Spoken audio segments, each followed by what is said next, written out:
Bienvenue sur DMG TV, les histoires mystiques. Tu es nouveau sur la page, n'oublie pas de t'abonner, de laisser un commentaire, de liker et de partager. Tu vas raconter une histoire, il y a un numéro à l'écran, là c'est le plus 237 655 81 90 17. Envoie ton histoire et on va jouer ici sur YouTube, sur TikTok et sur Facebook. On poste 10 histoires tous les jours sur la chaîne YouTube DMG TV. On a aussi une autre chaîne, DMG TV Histoire Mystique exclusive. On va écouter 10 histoires mystiques, vous savez, mais avant, je remercie toujours tous ceux qui participent dans les commentaires, tous ceux qui like, tous ceux qui partagent, tous ceux qui s'abonnent. Merci beaucoup, c'est vous qui donnez la force au mouvement. Sans plus tarder, on va commencer avec la première histoire. Je vous demande d'écouter attentivement, s'il vous plaît. Et surtout, dites l'histoire qui vous a marqué en commentaire. Dites d'où vous regardez la vidéo en commentaire. Et voilà, première histoire. Bonjour DMJ, j'ai encore une histoire à vous raconter. Bon là c'est quand même mon propre vécu. Il y a longtemps de cela, longtemps, ça fait quand même un bon moment, des années même. J'ai rencontré un monsieur bien placé du pays, On a eu une relation, c'était tranquille. On se voyait, on partait manger, on passait les week-ends ensemble. En tout cas, c'était une relation. On était tranquille. Jusqu'au moment où le monsieur a commencé à me demander des rapports par voie anale, en fait. Je disais au monsieur, non, moi, je peux pas faire ça. J'ai jamais fait ça et c'est un truc que je peux pas faire et tout. En gros, j'ai toujours refusé. Ça, au début, d'abord, il demandait une fois, ça passait, 2 fois, ça passait. Après, ça commençait, il insistait. 2 fois même. Ça devenait un peu une cause de dispute dans notre relation. Mais j'ai toujours tenu mon discours que non. Jusqu'au jour où on va passer le week-end et tout, on entend de dormir. Déjà, je précise que le monsieur, c'est quelqu'un qui avait l'attention. Donc, tout pour lui, il faisait que doucement. Même quitter le lit doucement. Le plus souvent, même quand je montais sur le lit, genre je dandine, je saute sur le lit, il me grondait toujours comme toi, tu peux pas faire les choses lentement, doucement et tout, tu es obligé de faire le bruit autour de toi. Donc, tout pour lui, c'était doucement. Tu pouvais être là, tu dors avec lui, il quitte le lit, tu t'es même pas rendu compte qu'il a quitté le lit en fait. Donc, cette fois, on dormait et tout. Je fais un rêve où on me poursuit. Dans le rêve, on me poursuit jusqu'à on se bat et tout. Donc, du coup, quand la personne réussit à me tenir, je sors du sommeil. Mais quand je sors du sommeil, le gens, pas en sursaut, je dandine sur le lit, non, mais le gens, tu sors, tu es crispé en fait. Je sais pas trop comment expliquer ça. Mais j'ai pas bougé, je suis resté genre immobile sur le lit. Mais le monsieur, il a sauté à côté de moi. Le monsieur a sauté du lit. Parce que quand je sors, je fais Seigneur. Genre, je parle dans mon cœur. Seigneur, je sors du sommeil. Mais le monsieur, il a sauté du lit. J'ai rien compris.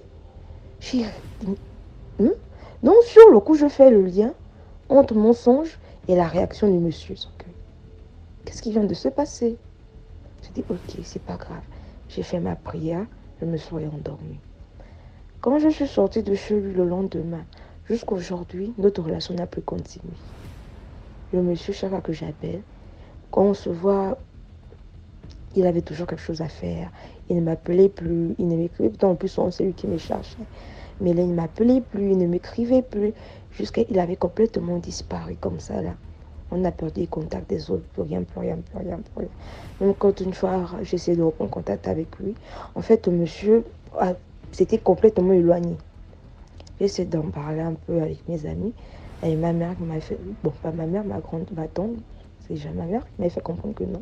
Quand tu vois comme ça, c'est souvent le genre de personne à faire des pratiques, en fait. Pour lui, c'était peut-être une pratique. Et il a avoué. Donc, quand je me suis un peu rapprochée des amis et de ma mère, donc ma tante, c'est elle qui me fait comprendre que non, quand tu vois comme ça, c'est le genre à faire des pratiques. Pour lui, c'est une pratique. Et vu qu'il s'est rendu compte qu'il ne peut pas t'atteindre, le mieux pour lui était de fuir, en fait. Et c'est ce qu'il a eu à faire. Donc, en gros, c'est pour sensibiliser mes soeurs. Que maman, le dehors, là, est dangereux. On a le goût. On a le sugar daddy. Il nous donne tout ce qu'on veut.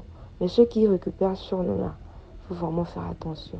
Je ne dis pas que tous sont mauvais. Il y en a qui sont gentils, il y en a qui sont bien, qui sont purs, qui sont sains, qui veulent juste avoir des relations en mariage avec d'autres personnes.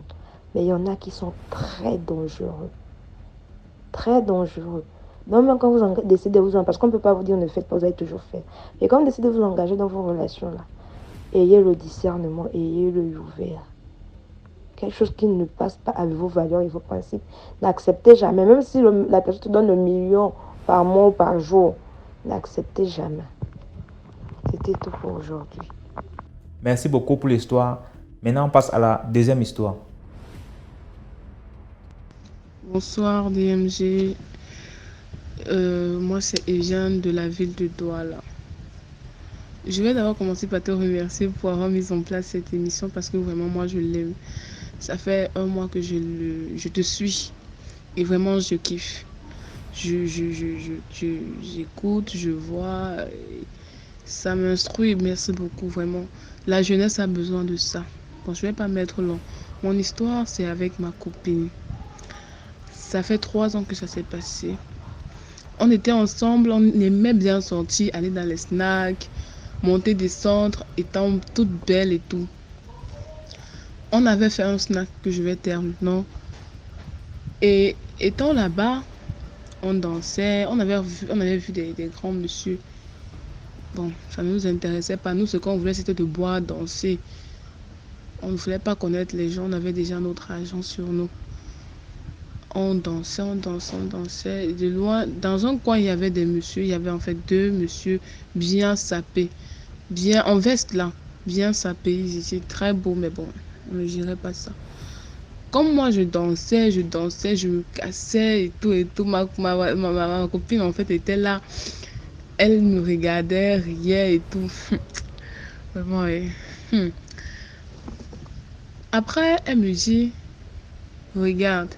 Elle me fait les signes, comme il y a les bruits, elle me fait les signes que regarde, il y a les messieurs là à côté. Je me rapproche en fait pour comprendre ce qu'elle veut me faire comprendre. Elle me dit regarde de l'autre côté, je tourne la tête. Je vois juste un monsieur parmi les 2 qui me fait le signe du doigt de venir. Je lui dis donc, ça ne fait pas de mal à quelqu'un de faire connaissance avec d'autres. Il faut qu'on aille un peu voir ce qu'ils veulent. Je demande à ma cousine de m'accompagner. Moi, je ne voulais pas partir seule. On était venus ensemble. Il fallait qu'on fasse tout ensemble. Nous sommes donc partis ensemble. Il me raconte un tas de trucs. Comment je suis très jolie. Comment, en fait, moi et ma copine, nous sommes très jolies. Il me demande que cette fille, bon, en fait, celle avec qui je suis, c'est qui? J'ai dit non, c'est ma copine. Nous sommes ensemble depuis des années et tout. Donc, nous sommes venus pour danser, pour s'amuser. Nous ne sommes pas venus pour rien. Il dit ok, non, c'est une bonne chose, c'est bien de souvent se détendre parce qu'il y a des fois le travail. Donc il parlait vraiment bien. On riait, on buvait. La table était vraiment salie, il y avait tout genre de vin. Après il cause avec ses amis en fait. Moi je voulais danser, je me suis levée. J'ai commencé à danser, je me suis cassée de tous les côtés comme je pouvais. Je danse. Après, je le lève, je lui tends la main, qu'il danse aussi avec moi. Il ne voulait pas. Il me tire plutôt. Je le tire, il me tire. Je le tire, il me tire. Je ne fais que faire les signes que non, lève-toi, on danse. Il ne veut pas. Ça m'a énervé. J'ai demandé à son frère de lui demander. Je ne sais pas comment son frère a fait ce que son frère lui a dit. Son frère l'a convaincu de se lever, de danser. Ah, il s'est levé. On a dansé. Ma copine causait avec son frère là-bas. On a dansé. Et du coup, comme j'avais mon porte-monnaie là, mon petit porte-monnaie là, mon porte-monnaie tombe. Je me coupe donc pour ramasser. Je vois quoi, mon Dieu? Qu'est-ce que je vois? Des pattes de chèvre. Des pattes de chèvre. Je dis, Seigneur Jésus, dans mon cœur. Ça, c'est quoi ça? Je ramasse mon porte-monnaie. J'avais une nausée terrible. Je cours donc dans les toilettes. Il a su que j'ai su. Ma façon de fuir d'abord, il a su que j'ai su. Je suis partie dans les toilettes. Je me suis mise à vomir. À vomir. Merde. Moi-même, je n'avais jamais vomi comme ça, même quand j'étais malade. Comme il y a le miroir là où on se brosse les dents et tout, je sais pas trop comment on appelle ça. Je, je lève la tête, alors j'avais fini de vomir, je lève la tête, je vois quoi? Les deux hommes. Ils avaient déjà des poils partout sur le visage. Des poils. J'ai dit, Seigneur, qu'est-ce que tu me montres là? Mon Dieu, j'ai commencé à prier, à prier, à prier, à prier. Je les ai dans ce feu. Le feu du Saint-Esprit. Au nom de Jésus. Wow, moi qui n'avais jamais prié comme ça. Ça m'est venu comme ça. Ils voulaient me faire du mal, ces gars. Je te jure, DMG, je ne sais pas. Je n'ai jamais prié comme ça. Le feu du Saint-Esprit. Je vous envoie le feu. Allez chercher la personne que vous venez de chercher. Je vous envoie le feu. Je ne serai pas votre poids. Oh, hey, Seigneur Jésus. Le déant aussi. Hein. Si tu ne fais pas attention, tu meurs qu'en un claquement de doigts. J'étais très dépassée. Et quand j'ai prié comme ça, je priais que les yeux fermés tellement j'avais peur. Mais je gardais la foi que quand je vais ouvrir les yeux, ils seront déjà partis. Et quand j'ai ouvert les yeux, par la grâce du Seigneur, vraiment, pas ces miracles, je ne les ai plus trouvés. Je suis partie dans la salle, j'ai tiré ma copine que rentrons à la maison. Ma copine rentrons à la maison. Elle dit, c'est quoi? Les gars là sont où? J'ai dit, non, pardon, ne me pose plus de questions. Je glaçais. Si tu mettais même 2 bouteilles d'eau sur moi, ça allait congeler. J'étais dépassée. Je parle à ma copine. Ma copine me dit seulement non. Et j'ai dit, partons maintenant à la maison. Et elle a fini par me comprendre. Nous sommes arrivés à la maison. Elle insistait toujours pour que je lui raconte ce qui s'est passé. J'ai dit, ma copine, prions seulement d'abord avant. On dort et le matin, je vais t'expliquer. On prie. Vraiment, même aller pisser m'a dépassé. Tellement j'avais peur. On a prié. Le matin, s'est levé. J'ai raconté à ma cousine. Bon, j'aime trop dire ma cousine parce que je marche beaucoup en ce moment avec ma cousine. On a prié, ma copine et moi. DMG, le dehors est mauvais. S'il vous plaît, mes soeurs, s'il vous plaît, soyons prudentes. Il suffit d'un claquement de doigts pour qu'on aille travailler l'argent qu'on n'a même pas mangé. Sérieux, je vous dis la vérité. Je vous dis la vérité. J'ai expliqué ça à ma mère. Ma mère m'a dit vraiment, on te vendait comme les blagues. Ça devait être les hommes des eaux, vraiment les hommes qu'on ne sait même pas d'où ils sortent, les morts, les gens, vraiment.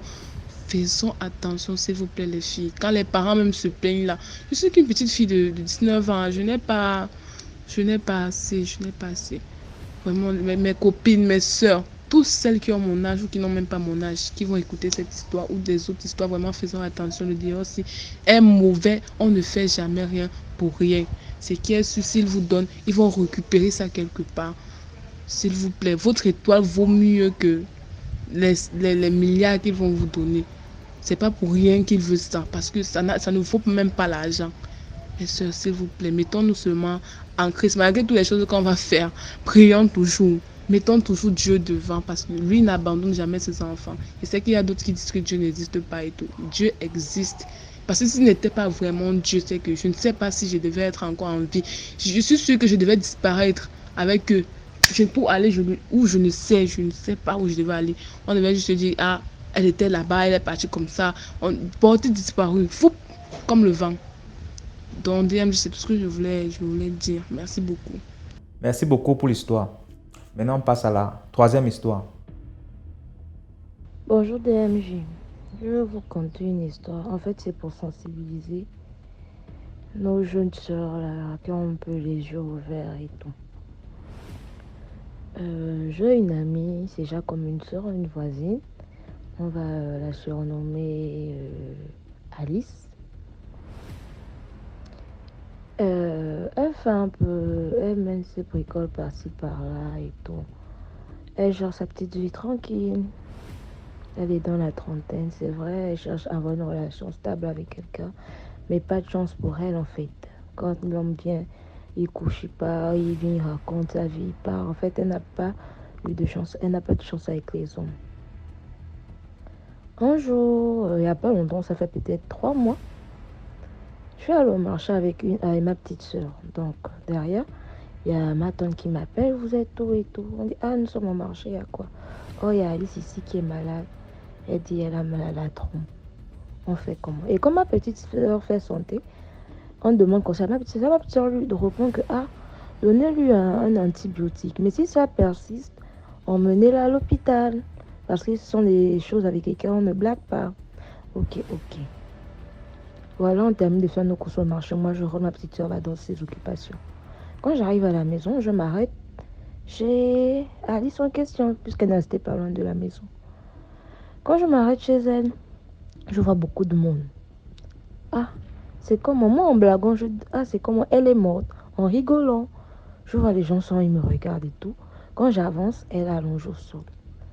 Pas loin de la maison, il y a une jeune fille qui prie beaucoup, donc on peut dire, elle a le don, en fait, de soigner, de voir des choses et tout. Donc on a fait appel à la fille. Quand j'arrive, la fille est là. Elle est en train de prendre l'huile d'olive, le sel, elle est en train de prier. Elle commence à prier sur le ventre de Alice et tout. En priant sur le ventre d'Alice, on voit comment déjà Alice se tord de douleur. Quand tu as ce tort de douleur, elle dit elle sent comment quelque chose marche dans son ventre, la douleur se déplace. Et après, on voit comment le ventre bouge. On est là, on est dépassé. Ça va, la jeune nous fait comprendre, commence à dire à Alice que tu sais ce qui s'est passé, tu sais ce que tu as eu à faire. Quand on vous parle que les relations sexuelles, c'est pas du jeu, vous ne comprenez pas. Et tout. On est étonné, genre, qu'est-ce qu'elle veut nous dire? Ça dit Alice que non, tu as rencontré un monsieur il y a de cela un mois, non? Le monsieur, en ce moment, tu l'appelles, tu l'écris, il ne te répond plus, n'est-ce pas? Oui. Il dit voilà, le monsieur, c'était un chrétien. Il est venu coucher avec toi parce qu'il comptait te vendre. Même ton nom, il a envoyé ton nom sur la liste. Dans le moment, tu devais mourir depuis. Juste que tu as un esprit fort et tu pries. Sinon, il y a longtemps, tu mourrais. Et lui aussi, là-bas, de son côté, on lui met déjà la pression. Que non, mais la fille, le nom que tu as emmené à quel niveau, qu'aujourd'hui, il allait bousculer ces choses. Tout le monde était étonné. Qu'est-ce qui se passe?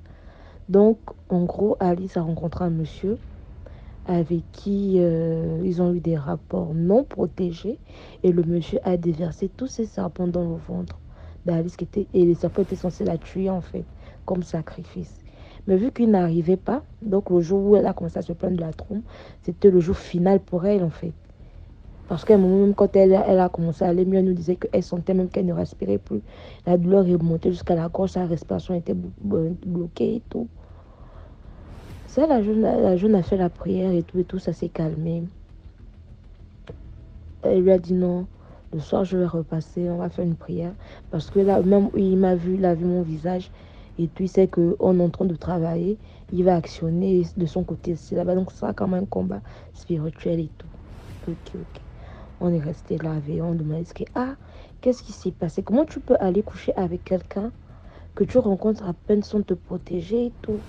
Ça nous raconte, oh non, le monsieur m'a dit que le préservatif n'avait pas sa taille parce qu'il a un gros truc et tout. Ça, on a dit, mais tout ça, c'est des foutaises. En fait, il fallait qu'il aille à main nue avec toi pour pouvoir déverser ces choses et tout.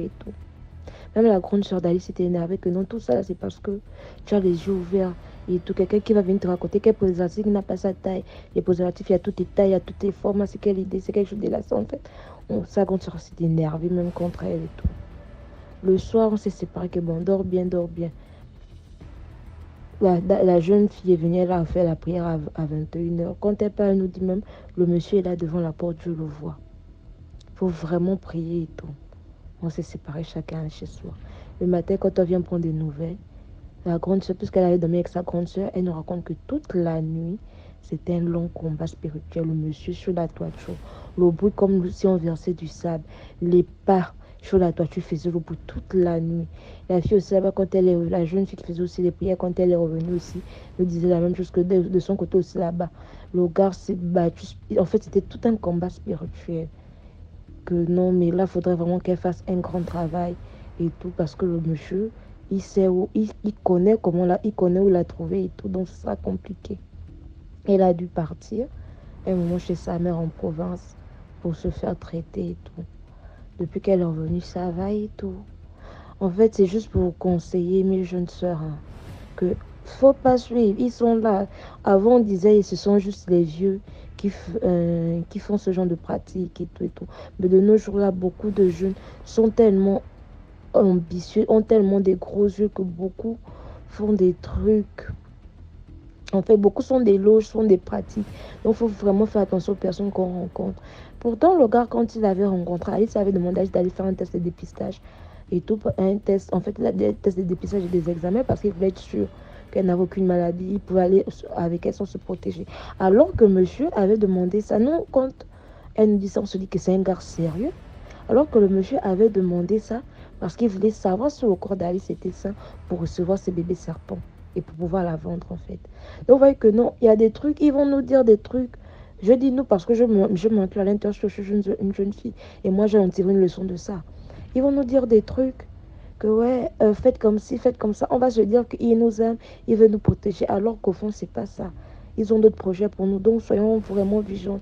Ne voyons pas juste des belles voitures, les beaux costumes en fait, mais derrière ce sont des serpents qui y vivent, qui y sont à l'intérieur. Donc sincèrement, faisons vraiment attention. Merci beaucoup pour l'histoire. Maintenant, on passe à la quatrième histoire. Bonjour DMG, comment tu vas? J'espère que tu vas bien. Et je te remercie vraiment beaucoup pour ton émission. Vraiment, c'est un geste vraiment pour la communauté, pour conseiller les jeunes. Et aussi, vraiment, merci beaucoup pour ce que tu fais. Je te remercie vraiment beaucoup. Je viens par ton canal pour te raconter une histoire aussi que j'ai vécue. Bon, pas que j'ai vécue, que mon oncle a vécu et qu'il est venu me raconter pour nous conseiller. Et franchement, ça va vraiment toucher. Bon. Déjà, j'ai vu au Gabon. Donc, et mon oncle était fonctionnaire. Mais comme il est à la retraite, et la retraite, c'est difficile au Gabon, donc c'est pas vraiment ça. Donc, il était vraiment dans les situations compliquées. Donc, c'est comme ça qu'il a décidé de travailler, chercher un bricole et un boulot. Donc, il a rencontré un monsieur, un homme politicien. C'était un homme politicien. Oui, si je ne me trompe pas, c'était un homme politicien. Donc, il a rencontré un monsieur qui lui a proposé un boulot dans un village au nord. Dans un village au nord. Donc, c'était sa grande maison dans la forêt. Il avait une grande maison dans son village. Donc, c'est comme ça qu'il a demandé au monsieur qu'il cherche une personne pour entretenir sa concession. Donc, c'est comme ça que mon oncle a accepté. Comme le boulot et tout, les situations sont difficiles, donc il a accepté. Donc il est parti travailler pour ce monsieur-là. Donc tout s'est bien passé au début, il est parti travailler, il a vu la zone, il a vu le village, les villageois étaient accueillants. Donc on l'a accueilli. Donc une semaine après, il a travaillé, il a commencé à travailler. C'est comme ça qu'il a vu une zone derrière la maison où il y avait beaucoup d'herbes. Bon, c'est beaucoup d'herbes, il a travaillé, il a déboussé. Arrivé à un certain niveau, il y avait une sorte d'herbe qui était un peu haut. Donc comme il ne voyait pas devant, il se mettait à l'aise pour pouvoir bien travailler ça, pour pouvoir bien débousser. Voilà, si je ne me trompe pas. Donc c'est comme ça qu'il s'est mis dans un côté pour débousser et il n'a pas fait attention. Il est tombé dans un énorme trou. Un gros trou, c'est ce qu'il m'a dit. Quand il est tombé à l'intérieur du trou, il a perdu connaissance. Il s'est réveillé, il a remarqué qu'il était gravement blessé au niveau du pied. Donc il n'arrivait plus à s'élever correctement. Le temps de crier à l'aide, personne ne répondait parce qu'il était un peu derrière la maison et c'était un peu éloigné. Il a crié de toutes ses forces, personne n'a répondu. C'est comme ça qu'il a cherché à grimper au niveau du trou, mais il n'a pas pu. Il n'a pas pu parce que le trou était tellement profond et c'était tellement grand. Donc vraiment, avec beaucoup d'herbe et tout, il n'a pas pu. Donc c'est comme ça qu'il était là, désespéré avec le mal de pied là. Il essayait de crier à l'aide, personne ne répondait. C'est comme ça que quelques minutes après, un énorme serpent noir, un serpent tout noir, est apparu devant lui. Un gros serpent noir avec une pièce au niveau du front. Une pièce au niveau du front et une sorte de drapeau. Il m'a dit que c'était une sorte de drapeau et une pièce au niveau du front. Un gros serpent tout noir est sorti. La façon qu'il a crié à l'aide, et il a cherché à grimper, c'est comme ça que les gens sont venus lui prêter main forte. Mais il m'a dit que le serpent là était très noir et gros. Franchement, quand il m'a parlé de ça, franchement, j'ai eu même des frissons dans le corps. Donc vraiment, il m'a dit que non, c'était un homme politique qui travaillait au Gabon. Bon, je ne peux pas dire le nom du village et tout, je ne peux pas le dire. Je vais taire le nom pour ne pas avoir des problèmes plus tard, ou bien que toi, dans ta chaîne, tu ne peux pas avoir des problèmes aussi plus tard. Mais il m'a dit que c'était un gros serpent énorme. Il a failli mourir. C'est comme ça que les villageois, quand ils sont venus le secourir, il y a un papa dans le village, il a dit que non, c'est comme ça ici. Normalement, tu n'as pas parlé de ça parce que tu es un étranger. Parce que tu es un étranger. Et comme sur le nord, c'est Bilop. On a dit toujours que les étrangers là-bas au Grand Nord, au Gabon, ce sont des Bilop. Donc c'est comme ça qu'il a dit que non, on ne parle pas aux étrangers, non, on doit dire ce qui se passe dans nos villages, machin et tout. Mais il faut mieux prendre tes affaires et retourner là où tu reviens. Donc c'est comme ça que le papa l'a expliqué que non, voilà tous les tombes qui sont alignés devant la maison, ce sont les tombes de ces anciens travailleurs. Des étrangers, c'était des Burkinabés qui étaient venus travailler aussi là comme toi. Donc ils sont morts brusquement. Et c'est ça comme ça qu'on les a mis les tombes là, machin et tout. Donc s'il te plaît, il a donné un peu d'argent. Il a demandé de rentrer chez lui et de raconter cette histoire-là aux gens.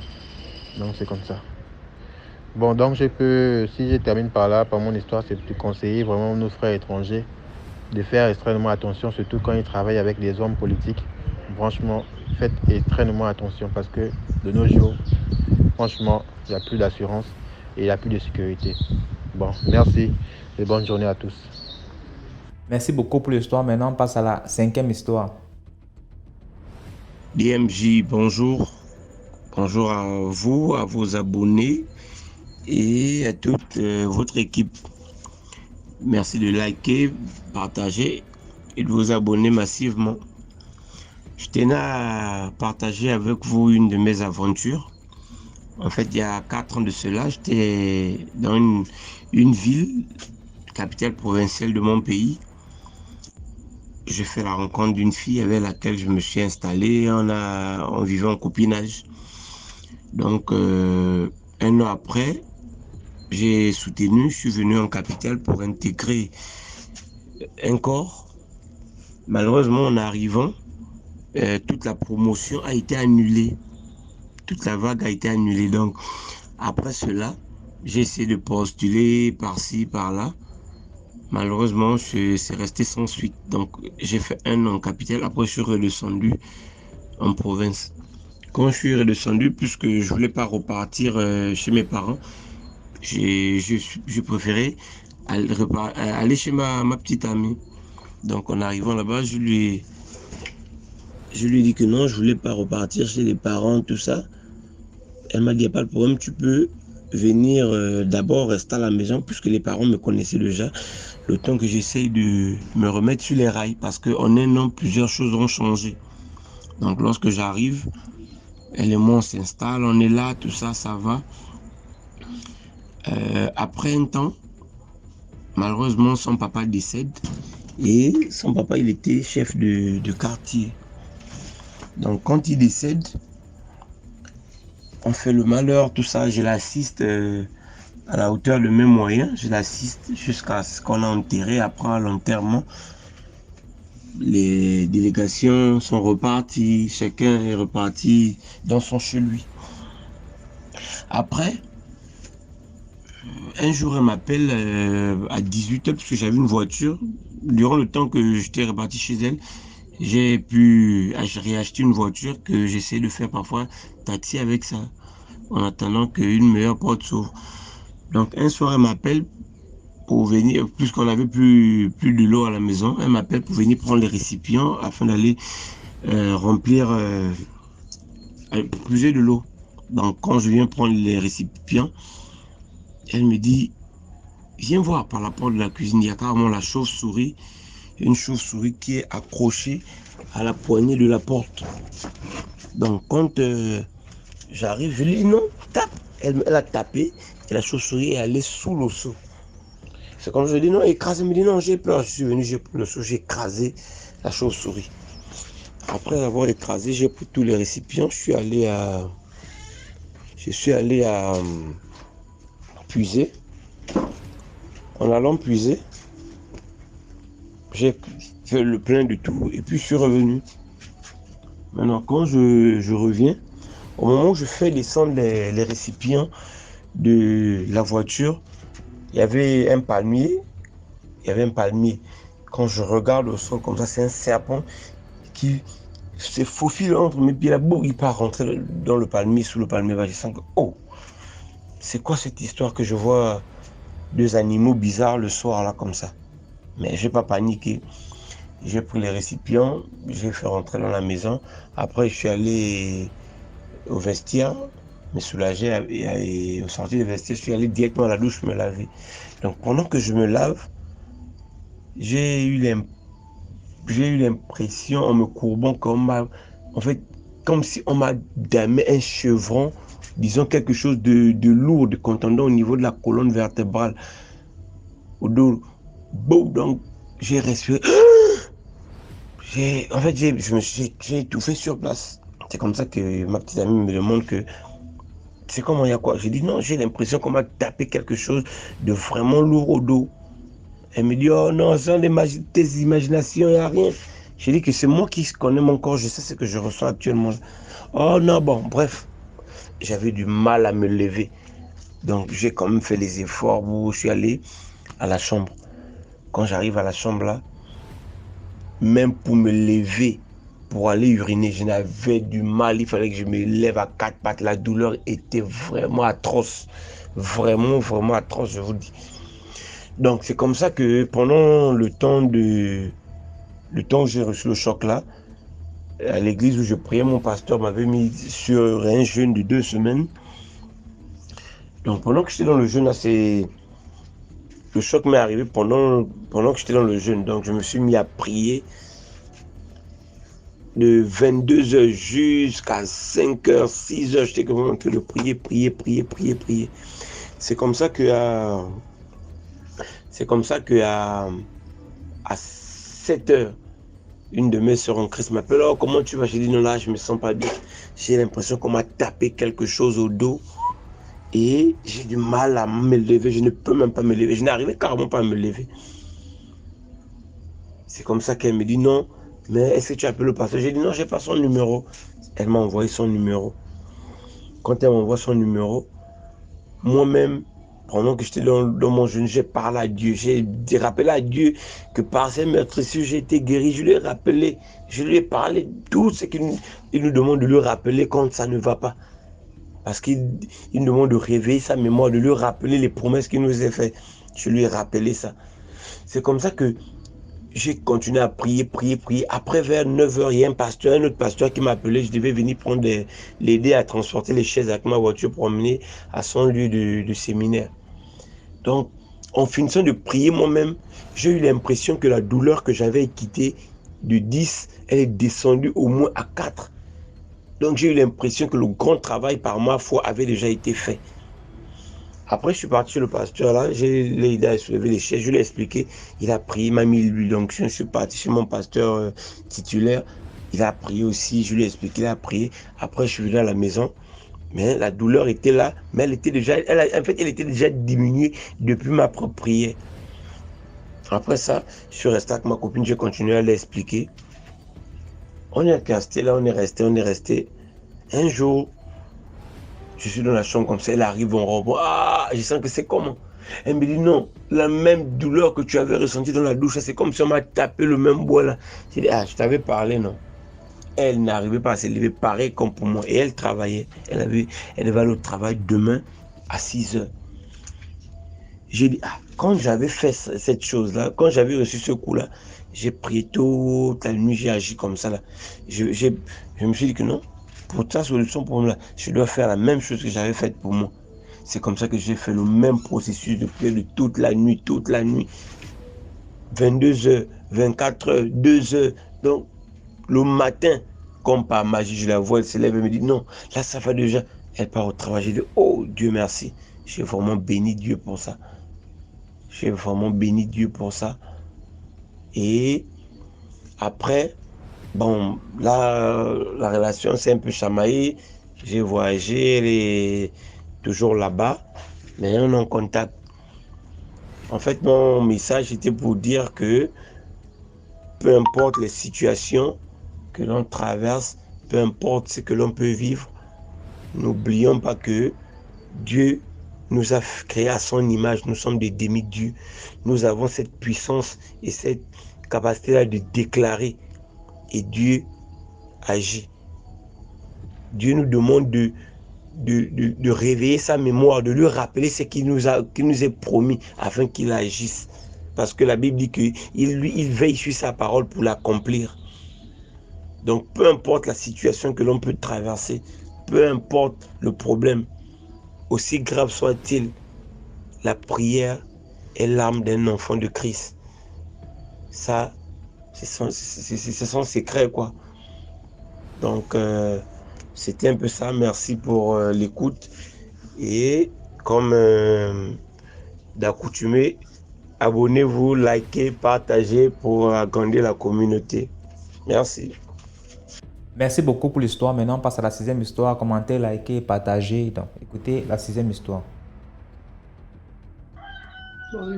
Bonjour DMG. Comment allez-vous? La communauté, j'espère que tout le monde se porte bien. Moi, je vais bien. Bon, moi, je réside au Cameroun. Mais pas de nationalité camerounaise quand même. Nationalité tchadienne, mais né grandi au Cameroun aussi, c'est ça. Oui, merci à chacun d'entre nous. Merci de commenter, de partager et de liker pour que plusieurs personnes puissent connaître cette page car elle édifie beaucoup. Moi, je suis abonnée à votre page il y a de cela 4 mois. Ça me plaît beaucoup car ça me permet de me méfier de certaines choses. Je ne savais pas qu'elles existent. Bon, mon histoire d'aujourd'hui, ça concerne une femme dans mon village et on habite aussi dans le même quartier, quoi, à Yaoundé. L'histoire commence au moment où la dame, elle est tombée enceinte. Elle avait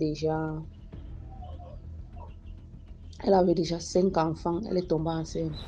Son mari ne lui donnait rien. Il dit, oh, une vieille mère comme ça, tu prends la grossesse pour faire quoi? Ah, machin, ceci, cela. Il boit. Il a l'argent, mais il boit et puis il bouffe les cotisations. Des centaines de mille. Il ne donne rien à sa femme. Un jour, il a gardé son argent dedans. Elle a volé. Elle n'a pas volé, elle a emprunté, elle a acheté les trucs pour faire la liette. Après, maintenant, le jour de son accouchement, elle ne se sentait pas bien. Comme ça qu'elle se rend à l'hôpital. Sans connaître. Et elle n'avait jamais fait les visites. Elle est au monde de 2 garçons. Dans les jumeaux. Elle est rentrée avec. Son mari va dire, oh, qui t'envoie là-bas à l'hôpital? Oh, maintenant, mon enquête est payé là-bas. Oh, c'est monté. Oh, ça fait ceci. Oh, ça fait cela. La femme me dit, oh, j'ai mis d'abord 5 enfants, sont les 2, ceux qui vont me faire quoi?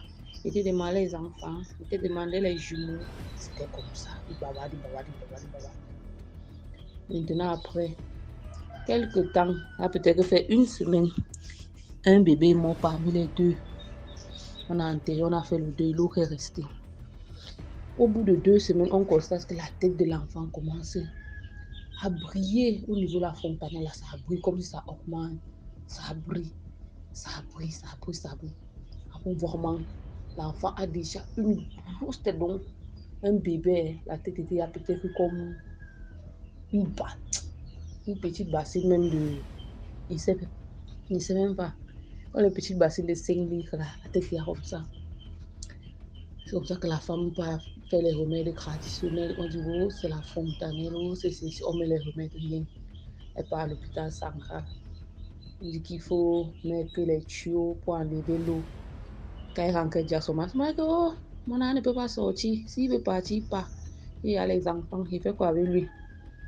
Tu as vu un être humain vivre avec les tuyaux sur la tête. Pourquoi tu es bête comme ça? On dit, tu es bête. Quand tu ne fréquentes pas, c'est comme ça. Oh, c'est comme ça. Et il dit à ma mère, oh, ta soeur, elle est comme ça. C'est comme ça que la femme dit qu'elle part au village avec l'enfant pour faire les traditionnels. Chaque semaine, on tue un bœuf pour faire les rites chez le marabout. Oh, comme on dit que la femme habitait, la famille de sa mère était au bord de l'eau. Comme ils aimaient pêcher le poisson, on avait pêché le mami wata. L'enfant là, c'est le mami wata. On part chez le marabout. Oh, ton mari était parti dans la forêt. Il avait couvert le serpent qui était déjà fumé dans une bassine. Il avait pris.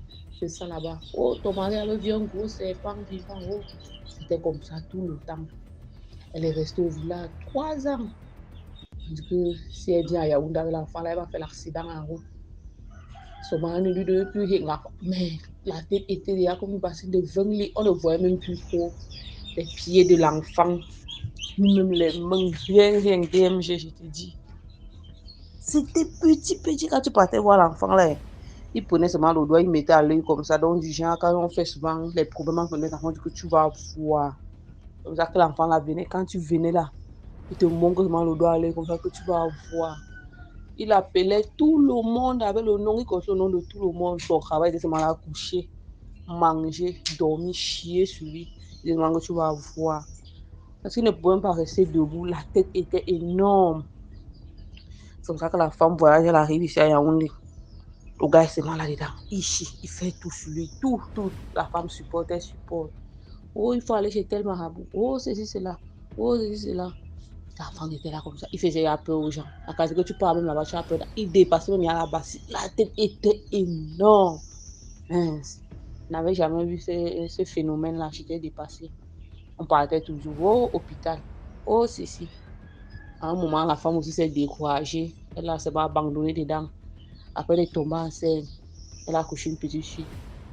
Après, dès qu'on a accouché l'enfant, là, les marabouts disent que quand l'enfant est né là, il y aura problème. Oh. Il n'y a pas eu de problème. C'est comme ça que le bébé là, comme il était né en 2015, nous sommes nés en 2022, il avait 7 ans. Couché, 7 ans. Comme ça, il commence à faire la maladie. Faire la maladie. Jusqu'à il est décédé au mois d'octobre, novembre 2022. L'enfant est décédé. Il fallait voir dans le cercueil. Il n'y avait même pas les mains, les pieds. Juste la tête là. La tête comme ça. Mais après, quelque temps, il revenait parfois un peu dans les rêves de sa mère aussi. Après, sa mère est partie. Bon, j'avais mis une parenthèse. Comme elle a vu que ça ne donnait, puis elle est entrée à l'église. Elle a donné sa vie au Seigneur. Elle priait déjà et tout ça. Après ce temps, alors que l'enfant est tombé malade, faisait la maladie, jusqu'à il est décédé. Donc, d'une partie, je crois aussi que peut-être la prière a eu un rôle dedans. Donc, c'est pour dire aux gens qu'il faut beaucoup prier. Et quand nous sommes encore jeunes, là, certaines choses qu'on trouve, surtout dans l'eau, là, ce n'est pas bien parce que chez nous, l'eau, il y a certaines choses que quand tu vois seulement dans l'eau, automatiquement, il faut venir dire pour qu'on puisse faire certaines choses. Parce qu'un jour, dans ta vie, tu peux accoucher ça, tu peux verser au monde. Même peut-être tu vois un gros serpent comme le bois, comme ça, tu vois ça dans la forêt, en train de marcher, se déplacer, ramper là. Il faut venir dire parce que automatiquement, tu vas accoucher un enfant qui est comme ça. Ou bien tu vois peut-être ça dans une mamie, tu dis que c'est quoi là-bas? Ou bien tu dis c'est la viande de tel, tu dis chez nous là, automatiquement, un jour, tu vas accoucher un enfant comme ça. Donc, c'est pour cela que il y a les viandes que, quand moi, je vois même souvent chez certaines personnes, je mange seulement, ils ne demandent même pas que c'est la viande de quoi. Parce que ça peut créer certaines choses. Même les gros, c'est par là chez nous qu'on prépare. Dès que tu mets dans la marmite, tu ne dois plus ouvrir. Donc, comme c'est dans la marmite là, tu retires. Au moment que tu sens que c'est à cuire dans ta tête là, tu retires seulement, tu poses par terre pour manger. Donc, tu dois pas ouvrir ni demander que ça a cuit ou pas parce que on appelle ça, il y a quand même le mot en occupatoire, mais moi je ne le connais pas.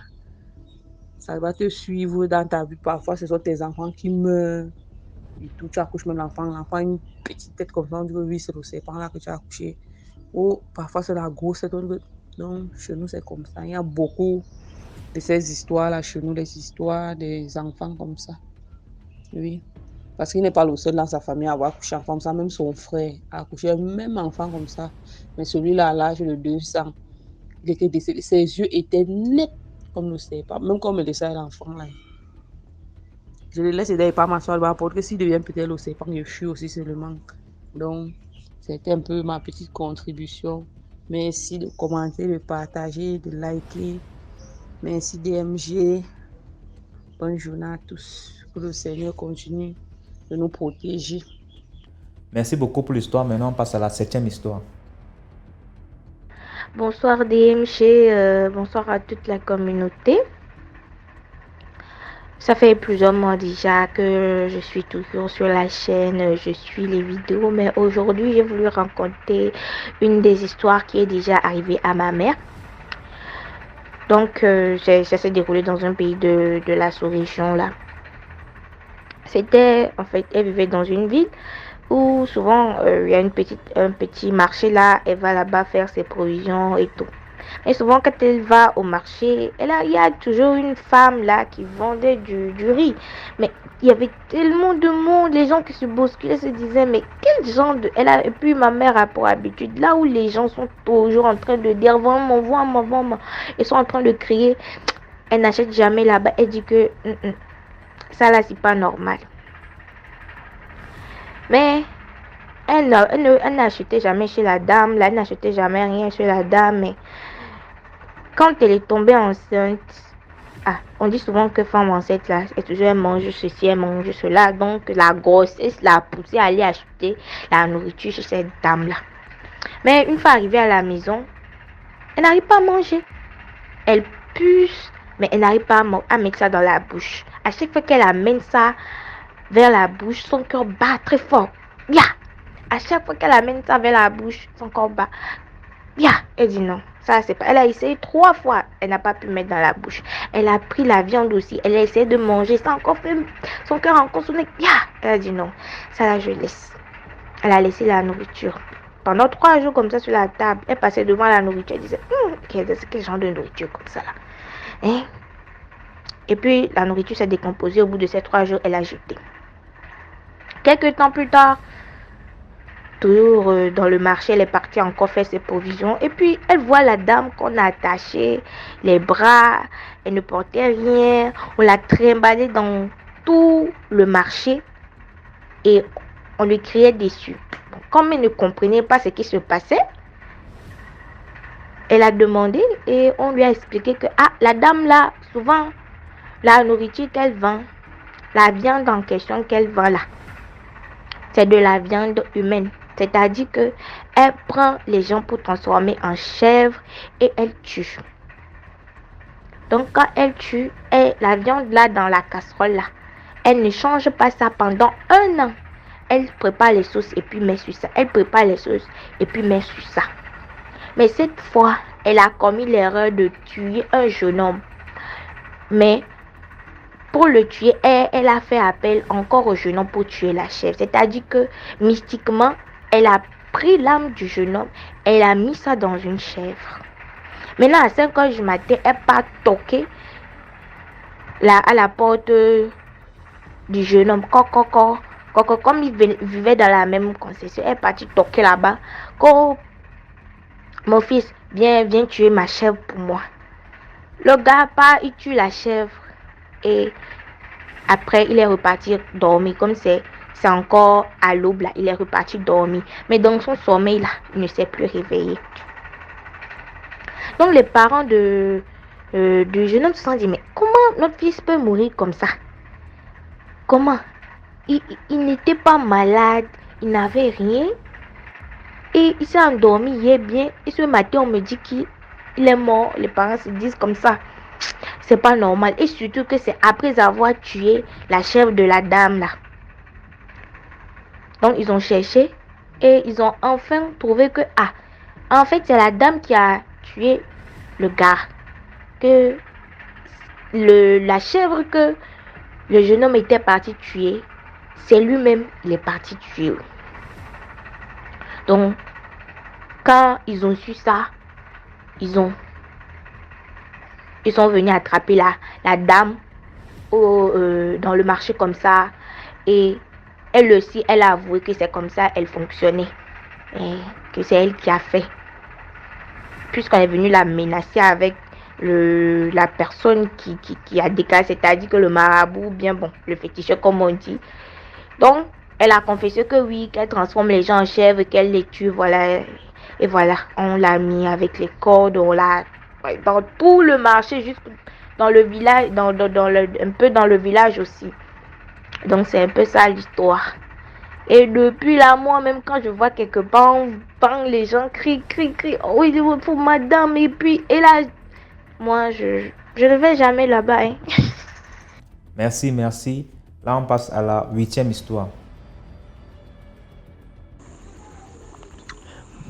Bonsoir DMG. Bonsoir à toute la communauté. Et bon, avant de commencer, je vous remercie infiniment pour ce que vous faites. Parce que à travers ça, il y a des gens qui font attention de nos jours, beaucoup attention. Et je vous remercie infiniment pour ça. Alors, bon, c'est la première fois que je monte, c'est la première fois que je raconte une histoire. Et je voulais vraiment partager des histoires avec vous. Il y a des trucs que j'ai vécu, il y a des histoires qui m'ont été racontées. Alors, pour commencer, j'aimerais d'abord vous raconter l'histoire de ma voisine. Donc, l'histoire est basée sur son père et elle me l'a racontée un jour. L'histoire est la suivante. Son père, donc le père de ma voisine, c'était un homme, le genre de papa qui grandissent beaucoup au village. Et lui, c'est un pêcheur, un vrai pêcheur. Vous voyez? Et c'était le genre de pêcheur, quand il part à la chasse, et quand il part pêcher, il ne revenait pratiquement sans rien. Il ramenait toujours quelque chose, du poisson en abondance. Alors là, c'est comme ça qu'un jour, il est retourné à la pêche. Et lui, il pêchait, bon, il pêchait au Gabon, dans le Goué. Il pêchait à l'Ogoué avec la pirogue, les filets et autres. Donc un jour, c'est comme ça, il est parti pêcher à l'Ogoué. En pêchant, il voit au loin, il y a un génie de l'eau, un génie des eaux qui vient. Le génie nage à côté de lui, le génie entre dans l'eau et il disparaît. Il regarde, il s'inquiète, ça c'est quel mauvais signe que je viens de voir. Il ne prête pas attention. Il termine sa pêche comme d'habitude, il remplit la pirogue, il part à la maison, ça partage et tout, ça vend aussi. Le jour suivant, le monsieur revient à l'Ogoué, comme d'habitude, il prend sa pirogue et retourne à l'eau. Donc, au moment où il met la pirogue à l'eau, il voit encore le même génie venir. Alors là, le génie se rapproche. Il dit non, il regarde le génie. Le génie vient. Après, le génie s'arrête là où il y a sa pirogue.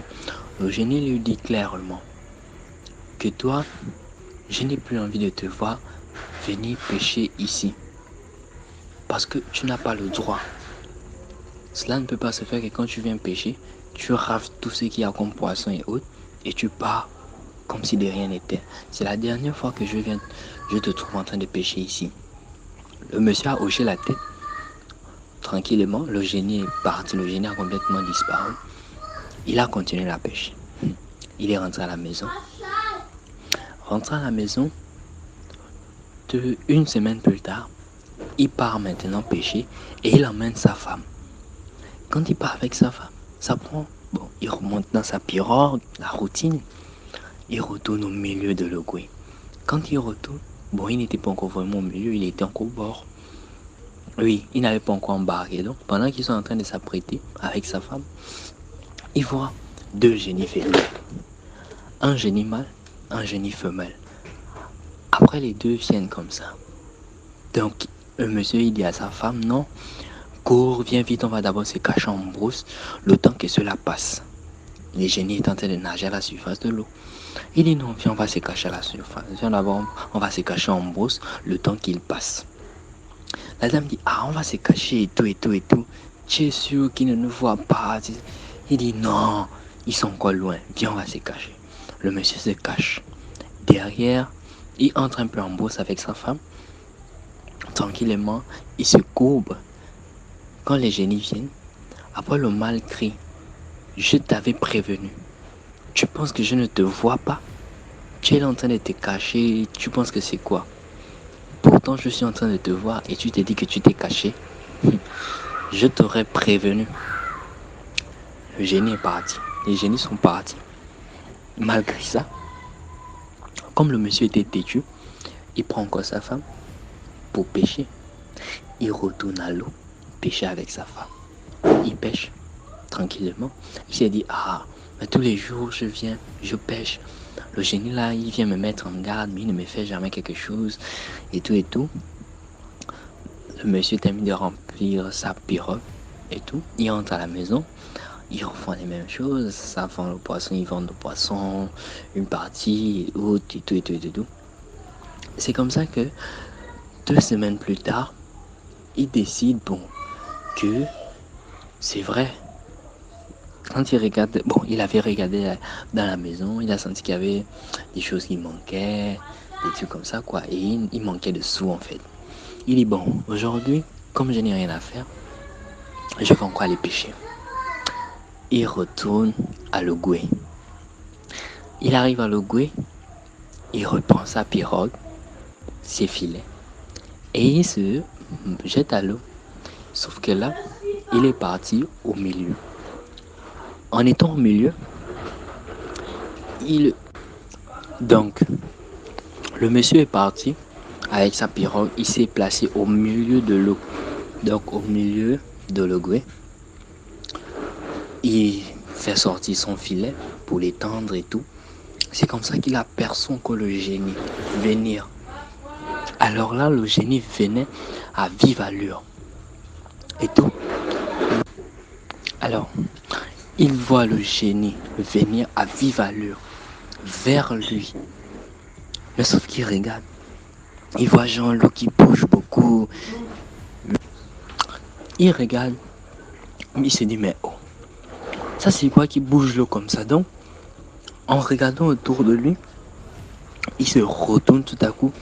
Il voit le génie avec, on va dire au niveau du torse et dans la pirogue. Il dit, toi, si tous les jours, à chaque fois que tu viens pêcher ici, je te dis de ne plus venir pêcher, mais comme tu es têtu, tu n'aimes pas entendre raison, n'est-ce pas? Ok, aujourd'hui c'est le dernier jour, sache-le. Le monsieur regarde le génie le gifle, bam, il se retourne, il regarde, le génie n'est plus là. Il sent qu'il, qu'est-ce qui s'est passé et tout. Il ressent. Donc, le monsieur prend sa pirogue. Il prend sa pirogue, il retourne au bord de l'eau. Donc, il décide de rentrer au village. Sauf qu'en rentrant au village, une fois il a touché la terre comme ça, le monsieur a commencé à délirer. Il a commencé à courir dans tous les sens et tout. Il criait, oh, il m'a giflé. Donc les gens regardant au loin, ils se disent, mais c'est pas le papa là qui a l'habitude de pêcher ici, qu'est-ce qui se passe? Donc il décide de l'attraper. Il l'attrape comme ça, il l'amène chez le chef du village et tout, ça fait un conseil, qu'est-ce qui se passe et tout. On dit non. Appelez le féticheur, on va dire le nganga. Appelez le nganga, il va venir le consulter et tout. Donc quand on fait venir le féticheur, il se met autour de lui, il fait ses rites et tous les rituels, les sacrifices, les incantations. Après, un coup, le monsieur, tout d'un coup, se réveille comme s'il était dans un sommeil. Il se réveille brusquement. Je fais quoi ici? Il dit non, mais qu'est-ce qui s'est passé? Quand on lui demande qu'est-ce qui s'est passé, il dit ça fait plus de 3 semaines, 4 semaines que un génie ne fait que me dire de ne plus aller pêcher à Logoué. Mais sauf que je partais et il ne faisait que me prévenir. Et aujourd'hui, je suis retourné parce que j'étais fauché et tout. Voilà comment, je ne sais pas, il a apparu dans la pirogue, il m'a giflé. En me giflant, il a disparu et je me suis retrouvé ici. C'est là où je dis, mais tu étais en train de délirer et tu devenais fou. Il regarde les gens. Il pique encore la crise. Quand il pique la crise, il court de gauche à droite. Il a fait après 2 semaines. Après 2 semaines, le monsieur est décédé. Donc, pour moi, la morale de l'histoire, c'est quoi? Quand vous voyez des entités d'un milieu vous prévenir d'arrêter de faire quelque chose, écoutez. Parce que les conséquences peuvent être dramatiques. Vous voyez? Et il faut toujours faire attention à nous. Faites vraiment attention. Parce qu'il y a des gens qui marchent dans les milieux, ils ne connaissent pas l'endroit, mais ils se jettent quand même dans la gueule de l'eau. Et certaines personnes le payent vraiment cher. Voilà. C'est la première histoire que je voulais raconter. Il y aura encore d'autres, mais j'ai décidé de commencer par celle-là. Alors, merci et bonne soirée à vous. Merci beaucoup pour l'histoire. Maintenant, on passe à la 9e histoire. Salut DMG, salut à toute la communauté DMG. Big up, total respect à toi, mon frère. Une fois de plus, je reviens avec une nouvelle histoire me concernant. Ça, c'est ma petite histoire que j'ai vécue directement dans les années 2012, quand j'étais à l'internat. Ouais. Vous savez, comme je disais précédemment dans ma vidéo, dans mon audio, je suis un gars de Maquia. Donc, avec la réputation de notre quartier, désordre, mauvaise compagnie et consorts, les parents ont voulu que je sois focalisé dans les études. Donc, ils ont opté de m'envoyer à l'internat. Et cet internat-là se trouve en Konsamba. Donc, toutes les autochtones, tous ceux qui connaissent bien Konsamba, peuvent voir de quel internat je parle. Internat qui porte une tenue verte. Donc, ils peuvent se retrouver. Donc, je ne vais pas appeler le nom. C'est un internat de réputation là-bas. C'est très connu dans la ville de Konsamba. D'accord, merci. Donc, j'entre dans le vif de l'histoire. Donc, quand j'arrive à l'internat, au tout début, tout se passe bien. On fait connaissance, de nouvelles rencontres et qu'on sort. La vie continue, la vie est normale et tout. Je rencontre un jeune homme donc plus âgé que moi qui devient en cette sorte mon parrain, mon père d'internat. Donc quand je dis père d'internat ou parrain, c'est quelqu'un qui lui est ancien à l'internat, qui a déjà passé du temps à l'internat, donc il connaît les rouages, comment s'adapter, comment s'organiser à l'internat, quoi. Donc déjà, comment consommer ses provisions, comment s'organiser pour les études, comment tout ça, donc pour qu'on ne te menace pas, quoi. Vous savez, l'internat, c'est en quelque sorte comme une prison, étant donné que l'esprit humain, on a toujours tendance à vouloir dominer sur l'autre. Donc, il est en quelque sorte quelqu'un qui te protège. Donc, c'est un peu ça. Je fais sa rencontre, c'est mon père d'internat. La vie est normale et tout. Donc, à l'internat, on se réveille très tôt le matin, à 5h, 5h30, on est debout. Chacun fait son travail, il s'apprête pour aller à l'école. Après, les cours finissent à 15h. 15h30, on descend dans les dortoirs pour aller manger. Et après avoir mangé, chacun passe se coucher pour dormir. Donc de 16h jusqu'à 17h, 17h30. Vous vous réveillez, vous vous apprêtez, 18h, vous partez au réfectoire, vous prenez votre repas. 18h30, chacun repart pour la salle d'études, dans le PREP. Vous repartez dans les salles d'études pour le PREP. Donc, c'était la routine de l'internat. C'est comme ça. Un jour, la routine comme d'habitude, part au PREP, aux études, on finit les études à 21h30, je reviens. Je décide d'aller, comme d'habitude, je dois faire mes prières quotidiennes. Comme je suis musulman, je dis que je dois rattraper mes prières quotidiennes, étant donné que dans la journée, j'ai déjà fait mes 3 prières, donc je dois faire mes 2 prières du soir qui me restent. Donc, j'ai un petit coin dans l'internat qui est un peu isolé. Bon, que selon moi, c'est un peu isolé parce que les gens ne passent pas trop là-bas. Donc, je considère cet endroit un peu compu, quoi.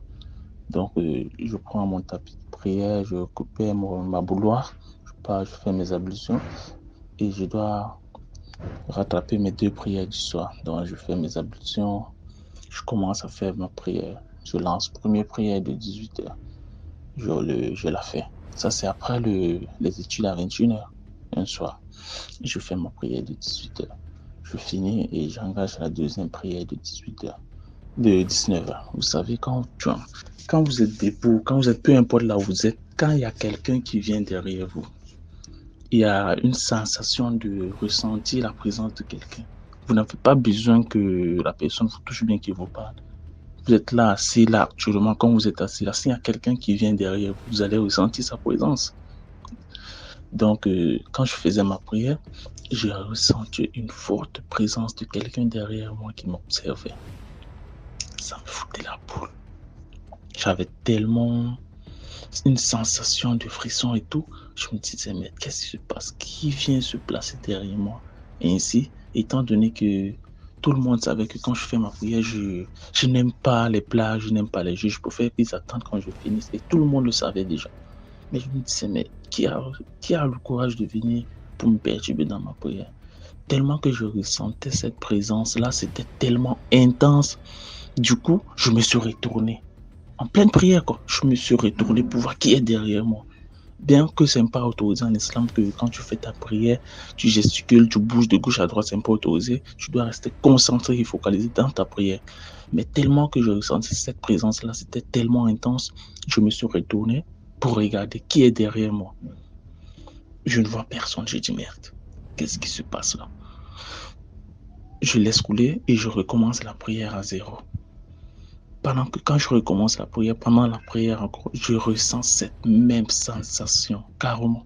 Je ressens cette même sensation, la DMG, qu'il y a quelqu'un qui est derrière moi. Mais je décide de ne pas me retourner, je me dis non, c'est dans ma tête. Ce qui me fout là, les boules graves, donc à ce moment, je ressens comment cette personne m'a tiré la bille par derrière. Vous savez, quand on vous touche, vous savez que quelqu'un vous a touché. Carrément, dès qu'on me tire la bille par derrière, je me retourne DMG, je ne vois personne. Et c'est un espace en plein air, quoi. C'est pas comme si la personne va me tirer, il va courir, se cacher ou bien non. C'est un espace en plein air. En plein air, comme je t'ai dit. Je ressens comment la personne m'a tiré la bille. Quand je me suis retourné, je n'ai vu personne. Du coup, j'ai pris un peu peur, mais je me suis ressaisi. J'ai cassé j'ai coupé la prière. J'ai récupéré mon tapis, j'ai pris ma bouilloire, je suis rentré dans le dortoir pour aller faire ma prière à côté de mon lit, à côté de mon père d'internat. C'est là, du coup, il me voit revenir, il me voit étaler mon tapis pour faire ma prière. Il me dit, mais mon petit, c'est comment? Qu'est-ce qui t'arrive aujourd'hui? D'habitude, tu n'aimes pas faire la prière à l'intérieur, tu dis, il y a le bruit, les gens piétinent un peu de partout, tu ne considères pas ça comme pur. Tu peux aller prier dehors. Je lui ai dit, regarde, laisse seulement mon frère. Le dehors, là, ça ne m'inspire pas confiance. Donc, je pouvais faire ma prière ici en sécurité. Il a juste ri et on a laissé couler. Donc, c'est comme ça. Une fois, après les cours, ça c'est dans la semaine, après les cours, on a constaté qu'il y a un petit qui a disparu et tout. Donc, après les cours, dans la semaine, on a constaté qu'il y a un petit qui a disparu. Bon, on s'est dit, sûrement, c'est un petit qui en avait marre de la vie d'internat, qui ne pouvait plus peut-être supporter le rythme. C'est pour cela qu'il a préféré lui s'enfuir. Donc, nous, c'est ce qu'on se disait. Puisque quand on voit quelqu'un escalader le mur et fuir l'internat, on se dit, bon, la vie est dure, l'internat, c'est vraiment pas facile, quoi. Donc, on se connaît.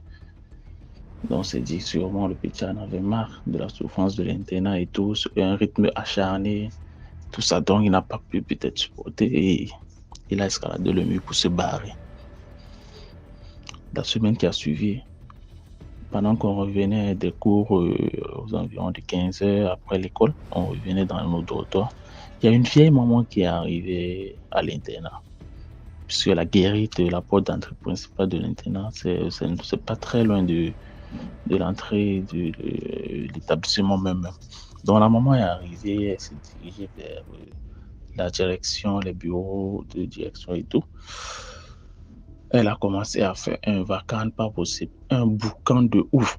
Commencer à bavarder, commencer à crier sur les membres de l'administration que ce que vous êtes en train de vouloir faire là, ça va vous retomber tôt ou tard au nez. Ce que vous voulez faire aux enfants des gens là, ça va vous retomber au nez un jour. Moi, mon petit-fils, c'est la seule personne qui me reste. Ce que vous avez voulu le faire là, Dieu a refusé. Mais sachez que comme vous êtes capable du pire, sachez que je suis aussi capable du pire comme vous. Faites très attention à mon petit-fils, c'est lui seul qui me reste. Donc, si quelque chose l'arrive, je vous en tiens responsable. Je ne veux pas laisser passer si quelque chose arrive à mon petit-fils. Ce que vous avez voulu faire, ou bien ce que vous avez fait, annulez, laissez passer, laissez tomber. Parce que moi, je suis prêt aussi. Comme vous l'êtes là, je suis aussi capable du pire comme vous. Donc, méfiez-vous, faites très attention.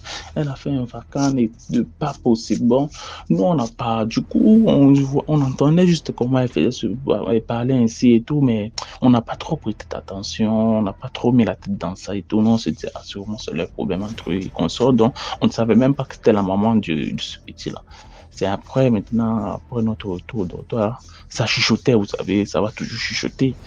Et comme ça, non, c'était la grand-mère du petit qui a escaladé il y a pratiquement une semaine et tout. C'est elle qui est revenue pour menacer les membres de l'administration et tout. C'est là qu'il y a un petit qui dormait, qui était voisin avec son petit-fils là. Donc, ils avaient un même lit. Comme les lits sont en étage superposés, lui, il dort en bas et le petit-fils de cette grande-maman là dormait en haut.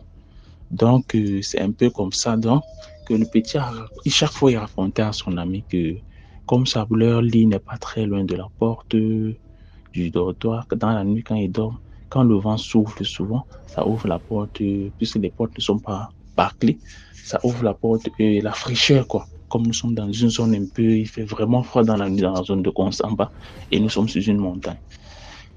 Dans la nuit, la fraîcheur, tellement qu'il fait froid, c'est la fraîcheur là qui le réveille, étant donné que sa couverture n'est pas très lourde, donc c'est la fraîcheur qui le réveille. Et quand la fraîcheur le réveille, il est couché sur son lit, il se couvre bien et tout, et de son lit, il peut voir bien la cour du dehors, tout ça à l'extérieur, quoi. Donc, chaque fois, il regarde de l'extérieur, il dit, une fois, c'est comme ça, la fraîcheur le réveille, il se couvre, il est couché sur son lit, il est en train de regarder au loin dehors, puisque sur son lit, on voit bien la cour du dehors. Donc, il dit, c'est comme ça qu'une fois, il voit un groupe de personnes dans la cour, en plein milieu de la nuit. Ils sont habillés en blanc et tout, donc on dirait qu'ils sont en train de faire des rituels ou bien des pratiques, je sais pas trop, je vais pas entrer dans les détails et tout, mais quand on dit déjà un regroupement de personnes dans la nuit en train de faire comme une concertation, comme une réunion, on voit déjà tous de quoi il s'agit, mes frères. Donc, il dit qu'il voit ces gens, il les observe, c'est au loin, mais il reconnaît, puisqu'il les reconnaît, puisque c'est un peu éclairé quand même. Il dit qu'il reconnaît les membres de l'administration. C'est comme ça qu'il explique le lendemain. Et eux, pendant qu'il les regardait, il les observait, ils ont ressenti son regard. Tous se sont retournés vers lui, il l'observait, il dit, donc il a ressenti comme si eux aussi le regardaient. Il a pris peur, il est entré dans ses draps et tout, c'est comme ça qu'il s'est endormi. Et il a raconté ça à son ami le matin. Et beaucoup de ses camarades, quoi. Mais à son ami intime, il a parlé à son ami intime, mais son ami intime, bon, comme ce sont des enfants, ils savent pas, ils n'ont pas su quoi faire. Et il a raconté ça à beaucoup de ses camarades et tout, mais personne n'a pris ça vraiment au sérieux, puisqu'on disait, c'est sûr que c'est un enfant, sûrement il a halluciné, sûrement il a rêvé, sûrement il a... Donc personne ne prenait vraiment ça en considération et tout. Donc c'est jusqu'au soir, donc c'était devenu constamment, il se sentait persécuté chaque soir, chaque nuit, il se sentait persécuté. Parce qu'il y a des moments où on disait, il dort, il crie dans le sommeil. Il y a des moments où il n'arrive pas à dormir. Des fois, il pleure dans la nuit. Il ne voulait plus dormir seul. Donc, il se sentait persécuté, quoi. Donc, c'est jusqu'au jour où il a décidé d'escalader, de fuir le mur et de rentrer.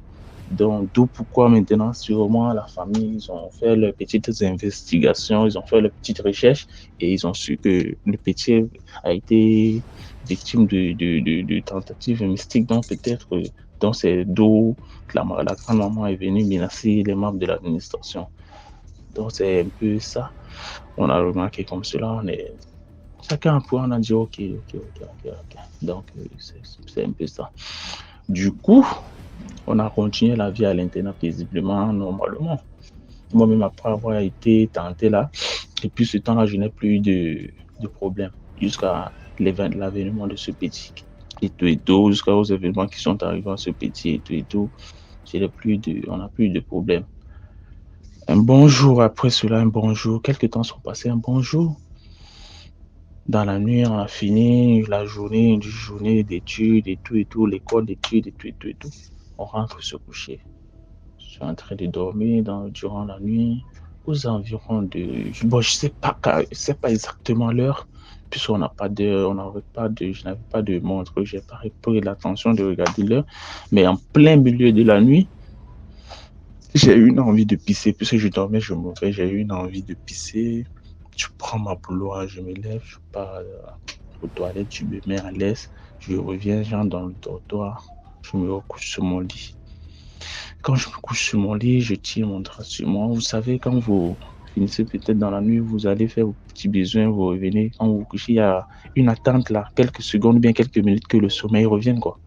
Donc, pendant cette petite attente-là, le sommeil commençait déjà à m'emporter. J'ai suivi comme un vent fort qui a ouvert la porte du dortoir avec violence. Bam, bam. Donc, ça a balancé la porte du dortoir. Du coup, j'ai un peu sursauté comme le sommeil n'était pas encore profond et tout.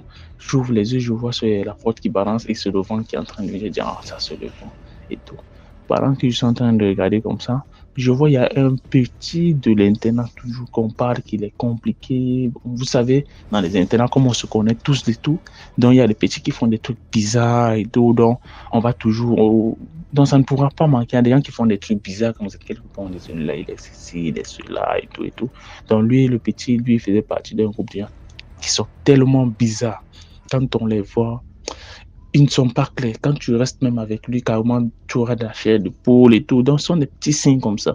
Donc, les gens, les enfants, les élèves, entre nous, là, on se méfiait beaucoup. On se méfiait beaucoup. C'est un petit que moi, je trouve très louche. Donc, je n'avais pas trop de contact avec eux, mon père d'internat et moi. Donc, on n'avait pas trop de contact avec eux. Directement, je vois un de ces petits-là. Il est de ma génération, ce petit-là. Tu le vois venir, il est en train de marcher sur la plante des pieds. Donc, c'est la pointe des pieds, quoi. Tout doucement, il est entré, il est en train de marcher sur la pointe des pieds. Tout doucement, il avance vers son lit. Et son lit n'est pas très loin du mien. Donc, il y a juste un petit espace qui nous sépare. Et lui, son lit est en étage aussi. Il dort en haut. Et moi, comme je dors en bas, directement, je vois le petit là, il marche tout doucement sur la pointe des pieds, sur la pointe des pieds, sur la pointe des pieds. Il vient, il fait comme s'il va monter sur son lit. Moi, je l'observe. Je suis dans mon drap, je l'observe. Du coup, brusquement, il se retourne et nos regards se croisent. Dans l'obscurité, je vous dis. Dans l'obscurité, mais nos regards se sont croisés. J'ai senti qu'il m'a vu et lui aussi, il a senti que je le vois. Donc, je ne sais pas comment expliquer ça. Donc, il a senti que je regarde et moi, j'ai vu qu'il a su que je suis en train de l'observer. Directement, quand il se retourne, nos regards se croisent dans l'obscurité. Il me dit, tu me regardes, tu me regardes, tu me regardes. Donc, tu me surveilles. Directement, j'ai ressenti comme s'il est devenu le vent, comme s'il est devenu un esprit, ou bien le vent, j'ai ressenti commencer à entrer dans moi. Et la position que j'avais étant couché, je ne pouvais plus bouger, carrément. Je ne pouvais plus bouger, j'ai ressenti cette pression-là, ce vent-là entrer dans moi. Je ne pouvais plus bouger la position que j'avais. Donc, quand c'est comme ça, je ne pouvais plus bouger, j'étais couché, il est entré dans moi en esprit. Bon, je ne sais pas, mais parce que j'ai ressenti ce vent-là. Je ne pouvais plus bouger, je ne pouvais plus rien faire. Directement, j'ai fermé mes yeux. Mais j'étais conscient de ce qui se passait, j'ai juste fermé mes yeux et j'ai commencé à réciter certains versets coraniques. J'ai récité certains versets coraniques qui permettent de se libérer de l'emprise du shaitan, qui font fuir les mauvais esprits et tout. Ayalta Kursio, Kulu Allahu Ahad. J'ai récité des versets coraniques qui font fuir le diable, qui font fuir les mauvais esprits. Donc j'ai récité cela dans mon cœur. Je récitais, et pendant que je récitais ces versets-là, j'ai ressenti comment mon corps lâchait. Je ne pouvais plus bouger, mais j'arrivais maintenant à bouger légèrement au fur et à mesure que je restais. J'arrivais à bouger au fur et à mesure, au fur et à mesure, au fur et à mesure. Jusqu'à donc, je sais, ça m'a lâché et je ne sais pas à quel moment je me suis endormi. Vous voyez un peu quoi? Je ne sais plus à quel moment je me suis endormi. Et quand je me réveille, je sursaute du lit. Il est pratiquement déjà 5 heures. Parce que ça n'a pas duré. Quand je me suis réveillé, ça n'a pas duré qu'on a allumé la lumière du dortoir. Quand je me réveille, je sursaute. Il est pratiquement 5 heures. Quand je sursaute, mon père d'internat avec qui nous sommes voisins de lit, il est assis à côté en train d'étudier. Il a allumé la torche. Il a allumé une torche, une lampe quoi. Il est en train de lire sur son lit. Quand je sursaute, il suit le bruit, c'est là où il torche sur mon lit, il me regarde. La torche vient sur moi, il me dit, mais qu'est-ce qu'il y a? Tu te réveilles en sursaut là. C'est là où je dis, merde. Mon père, vraiment, quand je fais un cauchemar, pas possible, je sais pas. C'est là où je m'assieds, il se rapproche, je commence à l'expliquer mon rêve et tout. Mais je lui dis que carrément, le rêve, c'est un rêve que moi j'ai ressenti, c'est quelque chose de réel. Je ne sais pas, sûrement le petit est allé dans son monde mystique, il revenait maintenant dans ses heures et j'ai eu la malchance de le voir. Mais moi, je suis quelqu'un de très déterminé. Moi, je suis quelqu'un, je n'ai pas froid aux yeux et j'ai pas envie de laisser ça comme ça parce qu'ici à l'intérieur, il y a beaucoup de petits qui viennent avec des trucs mystiques. Ils ont des trucs mystiques depuis dans leur famille. Ils viennent à l'intérieur ici pour nous opprimer, pour nous menacer. On se sent compressé avec eux, on n'est pas à l'aise. Mais moi, carrément, il m'a tenté dans le mystique, mais moi, carrément, j'ai pas envie de laisser ça couler. Mon sang chauffait carrément. Donc, j'avais tellement la rage en moi et je lui ai dit, c'est pas bon. Étant donné eux, ils sont mystiques, donc si, comme il a fait là, et que nous, on laisse ça passer comme ça, ils vont nous voir comme des proies faciles, donc c'est pas bon. Je ne veux pas passer pour un faible devant lui. Donc moi, je ne peux pas laisser couler. C'est là où mon père d'internat me dit, carrément, moi, je suis derrière toi. Moi, je te suis à fond. Peu importe ce que tu décides, peu importe ce que tu vas décider, Abdallah, moi, je suis à fond, je suis derrière toi. Je te soutiens. Je lui dis d'accord. Directement, j'ai tissé mon plan dans ma tête. J'ai établi un plan dans ma tête. Je suis allé me doucher. Quand on a allumé la lumière, chacun fait ce qu'il a fait. Les petits travaux du quotidien qu'on fait dans les dortoirs et tout, dresser le lit et sur le sol, les consorts. Moi, j'ai fait ma part de travail. Je suis allé me doucher, je me suis habillé, j'ai porté ma tenue, j'ai arrangé mon cartable et tout. On attendait donc la visite du maître d'internat, puis c'est celui qui vient contrôler la propriété des dortoirs chaque matin avant d'aller en cours. Avant ça, on était donc dans l'attente du maître d'internat pour sa routine de visite quotidienne le matin. Nous étions avec mon père d'internat. Nous étions donc debout dans notre espace, on patientait. Directement, je vois ce petit-là venir. Pendant qu'il vient, il entre depuis à la porte, comme nous sommes debout, mon père d'internat et moi. Nos regards se croisent. Il me regarde, il est en train de sourire. Donc, pour dire en quelque sorte qu'il m'a eu, Donc, je ressens ça, quand même, cette fierté-là en lui, pour dire qu'il m'a peut-être, je ne sais pas ce qu'il se disait, mais du genre qu'il a réussi à m'intimider, quoi. Donc, je ressens cette fierté-là sur son visage. Il est en train de se diriger sur son lit. Comme son lit n'est pas très loin du nôtre, il est venu, et comme son lit est en étage, il a posé sa main sur son lit, il s'est adossé sur son lit, en posant sa main sur son lit, il s'est adossé. Moi, dès que je le vois maintenant venir, j'ouvre ma boîte académie. Parce que moi, je suis un gars nordiste. Je suis un enfant de Makia. Et j'ai grandi avec l'esprit que quand tu viens bien, on te reçoit bien. Quand tu viens mal, on te reçoit mal. Donc, peu importe, quand ça ne va pas, on se parle en tant qu'homme. On s'affronte. Si c'est le hop-hop, on va aller hop-hop. Si c'est la diplomatie, on va aller dans cette voie-là de la diplomatie, voie pacifique et qu'on sort. Mais moi, je suis du genre, quand ça ne va pas, même s'il faille qu'on se boxe, on va le faire. Moi, peu importe de la façon dont tu viens, moi, je vais aller avec toi. Si tu es doux, je suis doux. Si tu es tête en l'air, je suis tête en l'air. Donc, peu importe. Et comme c'est à l'intérieur, il n'y a pas moyen de trouver un truc tranchant, un couteau ou bien une matière. Donc, il n'y a pas moyen. J'ouvre ma boîte académie, je sors un compas. Je prends le compas entre mes mains. Je remets ma boîte académie, j'ai mon compas entre mes mains. Comme il est adossé sur son lit, il a posé la main sur son matelas.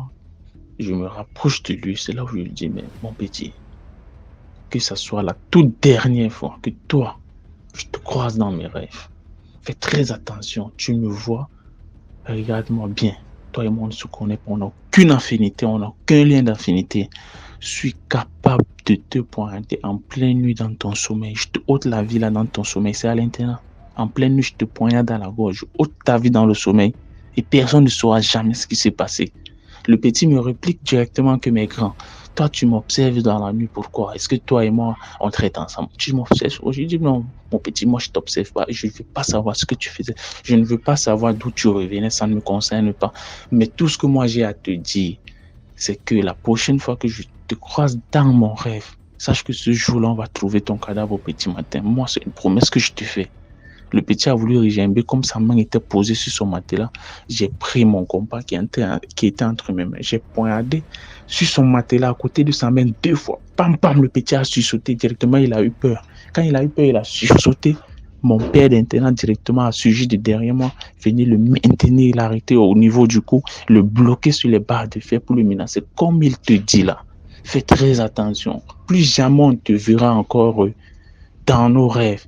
Méfie-toi, méfie-toi. Et pendant que je me dirigeais encore vers lui pour l'intimider, il a pris peur vu l'action que j'ai commise en pointant son matelas 2 fois avec le combat. Donc il a vraiment eu peur, il s'est senti menacé et directement il a pris fuite. Depuis ce jour-là, on a été séparés de ce petit-là. Donc, quand il nous voyait, il ne voulait plus être dans la même pièce que nous. Que ce soit en salle d'études, que ce soit pendant nos petites conférences. Quand je suis dans la pièce avec mon père interne, ce petit-là ne voulait plus carrément.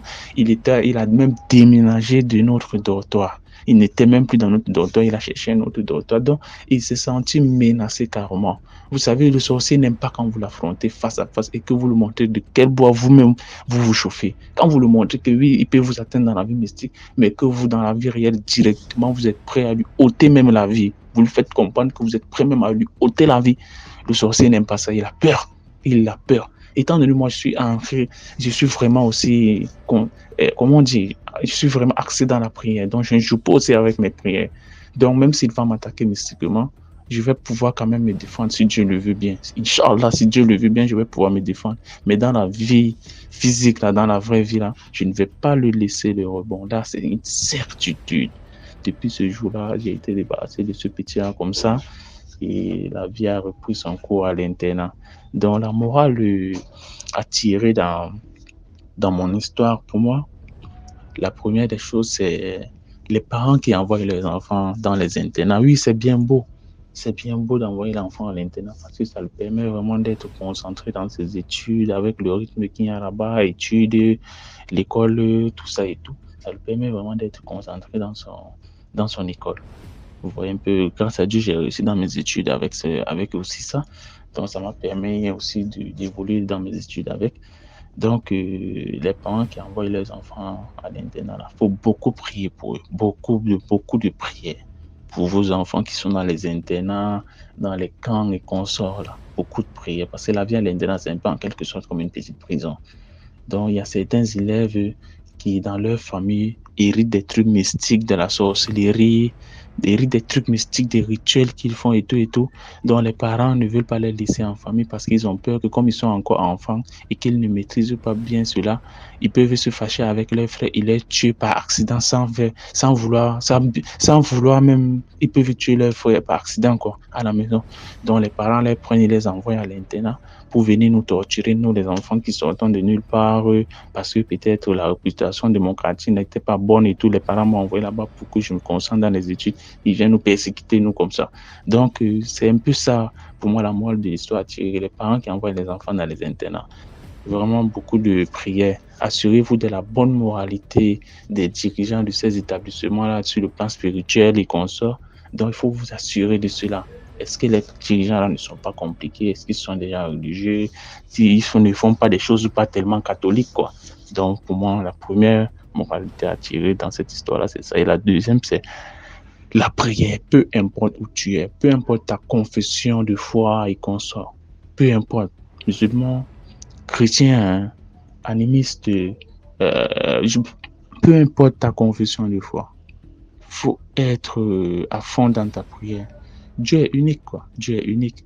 Toutes les religions, les langues ont leur façon d'appeler leur Dieu, mais il y a un seul Dieu au final pour moi. Il y a un seul Dieu. Même en islam, on nous dit cela. Il y a un seul Dieu. Il y a un seul Dieu. Donc, peu importe en la langue que tu le parles, peu importe en comment tu l'adores, Dieu écoute toujours ses serviteurs parce que c'est lui qui nous donne le souffle-vie là. Donc, il faut vraiment ne pas jouer avec la prière. Big up à toi, DMG, salut à toute la communauté. Vraiment, merci pour ton initiative qui nous donne beaucoup de choses, qui nous ouvre, qui nous sensibilise. Abonnez-vous, likez, partagez pour pouvoir faire grandir la communauté DMG. Merci. Bye bye. Merci pour l'histoire. Voilà, c'était tout pour aujourd'hui. J'espère que vous avez apprécié le programme d'aujourd'hui. On se reprend demain pour 10 histoires mystiques. Sachez qu'on poste 10 histoires tous les jours pour ceux qui viennent de rejoindre le mouvement. Abonnez-vous, commentez, partagez, activez la cloche de notification pour ne pas manquer les prochains épisodes. Comme ça, on va toujours être à la page Voilà, merci de laisser vos histoires au numéro WhatsApp plus 237 655 81 90 17. Et on va jouer ici. Passez une bonne journée et on se prend demain.